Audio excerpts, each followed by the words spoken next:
Bug Fest is back, and it is buggier than ever. Chris Smith with the Museum of Natural Sciences is here now to give us a sneak peek. And yes, of course, he brought live bugs because Bug Fest is all about getting up close and personal to these insects.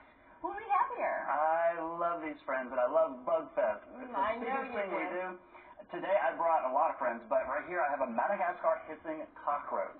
These are some of the largest of the cockroaches. They only live on the island of Madagascar, but they get the name hissing cockroach because when they get scared, when they get afraid, they have these little holes in the side of their body that they push air out of, and they go. Now these guys probably aren't going to hiss because they're quite comfortable with me. They're not scared. They're not too afraid. Okay. Are you going to be brave? Go for it.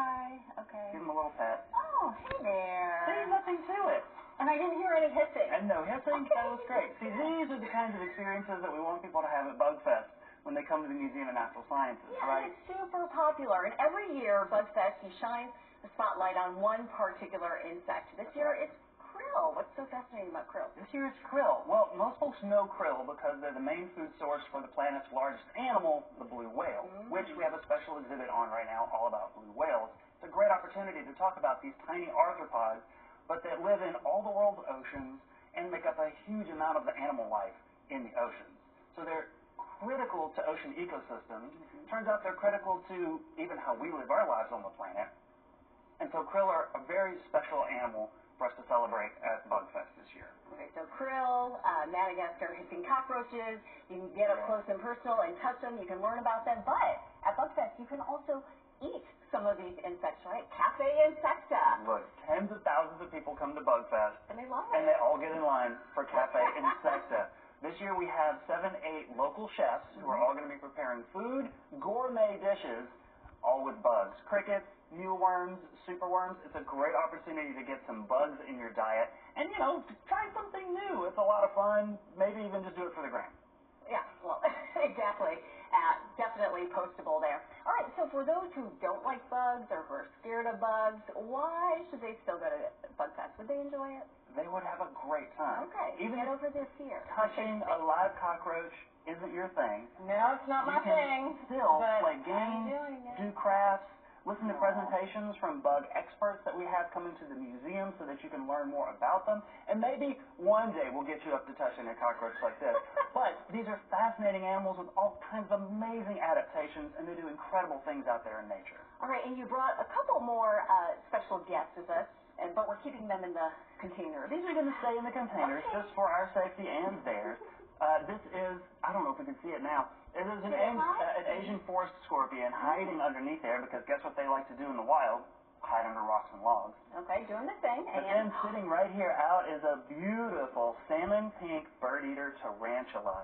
I hope the viewers can see that one. This is one of the largest spiders on Earth. They can have a leg span of 11 inches. They live in eastern Brazil where they hang out under leaves and under logs looking for bugs. That's their main diet. But they've got huge fangs. They're like a 1/4 inch long that they can sink into their prey, inject venom, immobilize it, and eat it. Isn't this fascinating? You can experience all of this and even more so at Bug Fest. Christmas, thank you so much. Bug Fest will take place Saturday, September 2nd from 10 a.m. to 7 p.m. at the Museum of Natural Sciences, downtown Raleigh. It is a hugely popular event, family-friendly. Bring it on and conquer your fear, if you have it, of these bugs. Ken, come on over here. No, okay.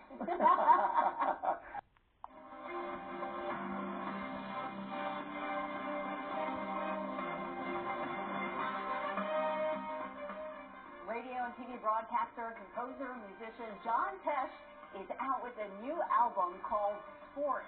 It's his first album of all original music in over 20 years, and it's available today. The 13-track instrumental collection channels the intensity and emotion of great athletic moments.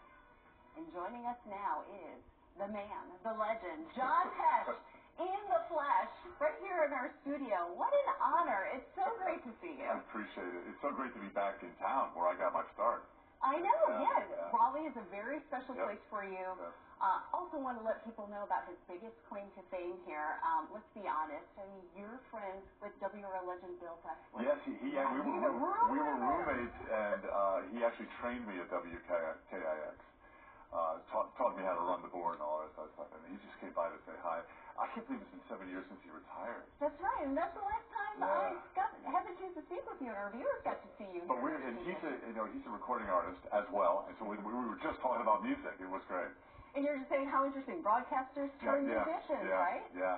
And you got your start here, and then your career really just took off through the years. It was a lot of media stuff. Yeah, it was local news, and then on to CBS and NBC Sports, where I announced and did music for things like the Tour de France and also downhill skiing and things like that. So I love writing sports music, and that's what this really is a return back to those big. If you like riding a bicycle for exercise or running or whatever, this is your record. It's not, you will not relax with this. My wife was like, I can't relax. And you were telling me that the composing part, that's not relaxing for you. Not for me, no. It's just it's a lot, because it's experimentation and everything, and at least for me anyway. I mean, maybe Billy Joel has a good time. I don't know. But I mean, releasing it is release, right? But I love creating stuff that has purpose, and hopefully that's what this will be. And there's a lot of my music that's played on television, which is great. I mean, the guys at CBS and NBC Sports have been tremendous to me, and so I love writing to moving pictures. Yeah, writing, being inspired by great athletic moments. Yeah, I mean, I covered the Tour de France for like 8 years, right? And when you watch that, at the falls and the struggling and 80 miles an hour down a downhill. Speaking of downhill skiing and all that, there is, and you're called to write themes for that. Then it really became my lane, and I don't know what I was doing for the last 20 years. I think just relaxing or something like that. Hey, when it's time to put out new music, exactly. It sounds great. And on this album, you have 2 versions of Around Mall Rock, which everybody knows as the NBA on NBC song. Can you sing it with me? Yes. No, you have to use the lyrics. Okay. Bubba, bubba, bubba, basketball. Gimme the ball because I'm gonna and you a high five. Oh. Dunk it. Yes. All right. Let's hear it real quick. Yeah. I mean, everybody's dancing to it. Bubba, bubba, bubba, basketball. And of course, with NBA returning to NBC this fall, we get to hear that iconic theme once again. I can say there's a great story behind how you came up with that song. I was in France covering the Tour de France back in 1989, and I heard that NBC was looking for a theme. And I woke up in the middle of the night, 2 a.m., and I did probably what you would do is I didn't have a keyboard or anything. I called my answering machine and left a message for myself, which was. And you Coiner can do this with his mouth. I got back home and checked my messages, and it was like, okay, I figured it out on the piano, and so it's a 35-year-old theme. I know. You never know when something like that's going to happen. Okay, and you, as the kids say, dropping a new album, Sports. Dropping like it's hot. And get all your. And you see this artwork? My wife did this artwork. Wonderful. The whole family is involved. Yeah. John, it's so great to see you, and please come back anytime. I would love to. Good to see you. It's great to be back. A legend in the studio. Lovely. Thank you so much. Soccer team today. You heard from the man himself. All right, going out right now to Elizabeth Gardner. She is down there at Hopscotch Music Festival, and I don't see you on a bike, Elizabeth Gardner. Here we go. All right, John is very kindly going to let me borrow his bike. He's very brave. So, I don't want to know how much this costs. All right, I'm going to start back here. Get a good old running start.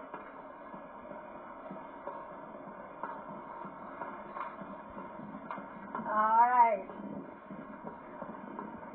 Here goes nothing.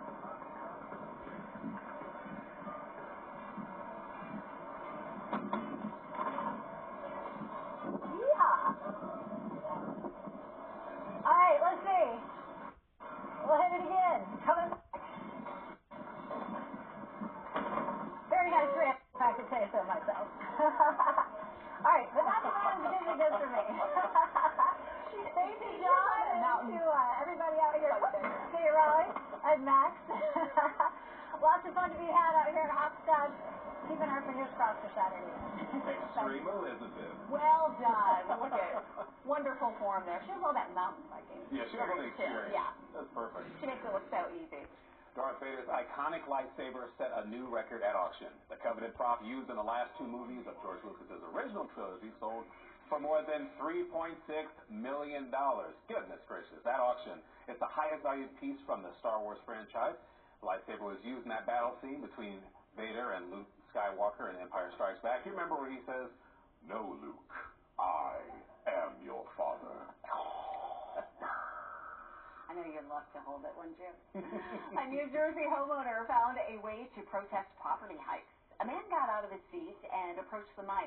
After asking about everyone's weekend and talking about his trip to Mexico, oh yeah, he started doing this. A little break dancing. Will Philly is a genetics researcher and a candidate for town council. Locals are very familiar with his antics. After that impromptu performance, he moonwalked away, back to his seat.